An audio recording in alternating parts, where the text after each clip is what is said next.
La comunità di San Martino di Lupari si è schierata con il suo parroco, Don Livio Buso, travolto dalle accuse di presunti abusi sessuali nei confronti di un ex seminarista che 30 anni fa aveva avuto come allievo al seminario vescovile di Treviso. Le parole di Gianbruno Cecchin, ex assessore comunale di Galliera Veneta, che ai nostri microfoni aveva ribadito quanto scritto in una lettera a Papa Francesco e al vescovo di Treviso, ovvero ripetuti abusi e vessazioni da parte di due sacerdoti ora parroci all'interno del seminario, hanno sconvolto l'intero paese dell'Alta Padovana e anche il suo sindaco Corrado Bortotto si dice preoccupato. Si è interrotta una pace che regnava da tanto tempo,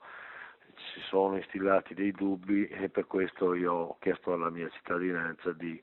riflettere serenamente prima di passare a giudizi frettolosi. Il primo cittadino, pur da non praticante, si dice convinto della buona fede del parroco e chiede che non vengano dati giudizi frettolosi.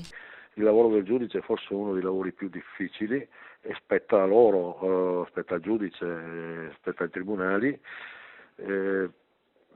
mettere un giudizio su questa faccenda qua. Ovviamente per chi crede ci sarà anche la giustizia divina, ma questo è un altro capitolo ancora.